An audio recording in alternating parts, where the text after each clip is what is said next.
So Michael Cohen, based on all accounts, will still be the state's key witness as this moves forward, correct? Absolutely. This case arguably could be made or broken based on Michael Cohen's testimony. And the reason for that is he is going to fill in a lot of the holes that we hear in this indictment. A lot of what this supporting statement of facts is coming from Michael Cohen's account. Now, I have to imagine that Alvin Bragg wasn't going to make this case or bring this case just on Michael Cohen alone. I imagine there's going to be more there. There's maybe going to be documents. I don't know text messages. We know former President Trump doesn't really like to use text messages, but there's got to be more there than Cohen itself. But this case, when I'm reading this statement of facts and indictment, is largely based on Michael Cohen's testimony. And we know that he is a problematic witness. He's a convicted perjurer, and that's something we know that Donald Trump's defense attorneys are definitely going to jump on. Right. So knowing that now, seeing the charges laid out in the documents, what are the options for the defense right now in terms of the timeline? Change of venue, statute of limitations, fighting the charges, waiving a speedy trial? I mean, there's a lot that they could do here. I think you just named it all. They are going to hit on every single legal challenge. Why?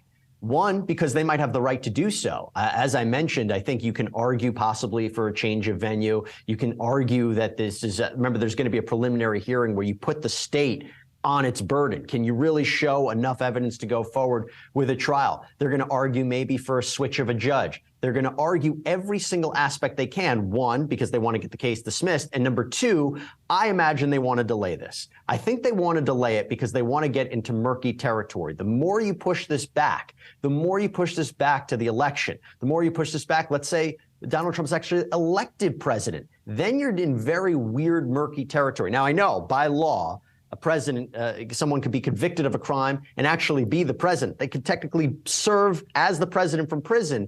But I think the more they push this back, it goes to their advantage. And I can see why they would do that. They're going to challenge it in every which way that they can. And maybe their initial goal is trying to get this downgraded from 34 felonies to 34 misdemeanors. I imagine that's their immediate goal. Right. And back to a point I was making earlier, can Donald Trump chew gum and walk at the same time, a defendant in a criminal case and also running for president? That complicates things, not just for Donald Trump, but for his legal team and for the judge in this case, giving a warning of a potential gag order. Well, he didn't put a gag order in place. So whatever Trump's going to say tonight, he's going to say. And I think that's a smart move. You know, to issue a gag order in a case is a relatively rare move. It has been done before. I think Donald Trump is a very unique defendant. You have somebody who is running for the presidency, and shouldn't he be able to defend himself when we know this is going to be a key talking point? Imagine a debate where his opponent is bringing this up. Is Trump's hands going to be tied? Now, he has to be very careful. I think he has to avoid and have a really important conversation with his lawyers about what exactly he posts about on Truth Social or what he says in public, because we know his words have weight and they could have potential consequences, not even legal, but at the very least, you don't want to put any limitations on his ability to be able to campaign effectively the way that he wants. And we just heard from Alvin Bragg. You have to believe that he knew the challenges that he would face going into this. So is he ready for anything? And what should he be ready for? I'm still not 100% clear why he brought this now. I heard what he said when the case is ready. I don't know if I necessarily buy that. But here's what I do buy. You as a prosecutor are not going to go after the former president unless you have the case. He feels confident right now. He didn't need to bring this. Maybe some would argue for politics. He felt it was necessary for him to go after Trump. But I think that really what he feels confident in is the evidence he has. There is more that he has than that's been listed out in this indictment. And he feels confident that he can get a conviction.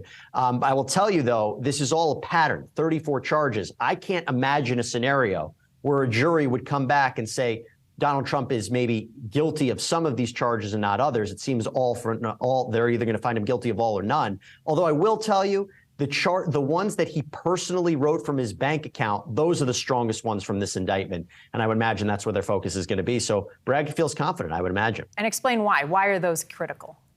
Because that shows intent. There's one thing to say, hey, I don't know what Michael Cohen was talking about. I don't know what my CFO was doing. I didn't personally see those checks. But to write the checks from your personal bank account, that becomes very difficult. That becomes very difficult in terms of showing you didn't have the intent and you didn't know what was going on. I still think that there could be an issue of, remember, when we're talking about falsifying business records here, this Class E felony, intent to defraud, intent to conceal. What exactly was Trump's intent behind this? And I think by establishing this pattern and his communications that he was having with AMI 2 years before, it shows he knew what was really happening. But the personal checks are the ones from his own account. Those are going to be difficult for him to explain away. Interesting. So, Jesse, the judge said the presence was waived for Trump, so he has to be in appearance for the future proceedings. Prosecutors tried to set a date of January 2024 for a trial. The defense said that was aggressive. Which is it? I don't think we're seeing a trial in January 2024. Typically, let's be clear, trials can sometimes happen in New York within a year, but they can be pushed back for a number of different reasons, especially if you have very good lawyers and you make a significant amount of legal challenges. Money is not a problem for Donald Trump. He doesn't care so much about his legal expenses, so he's going to hit every challenge that he can. But look, I think this also becomes a complicated question based on if Donald Trump faces any other charges in any other cases that might mess things up or change the scheduling in any which way. I think it's an optimistic goal for January 2024, but I also think that it's a little too soon. Well, you bring up other cases. You got to talk about Georgia. You got to talk about the classified documents. It's back to the drawing table, essentially, now that they have a little more information for the Trump legal team. How does this case impact those other cases? Well, I'll tell you, number one, if this was, let's say, a case where this trial goes to trial in 6 months, and we talk about a 5-week trial and Trump is ultimately convicted, if he's then brought up on other charges in another trial and he's found guilty in that separate case, he's now a convicted felon, and that could be important in terms of sentencing. I think the most immediate factor is scheduling. And it's going to be a coordination between prosecutors about which case goes first. And is there going to be information that is revealed during the course of one case that might be helpful to prosecutors in another case? But directly speaking, if you're talking about hush money payments here, it might not have a direct connection with the document investigation by Jack Smith or the Georgia election interference case.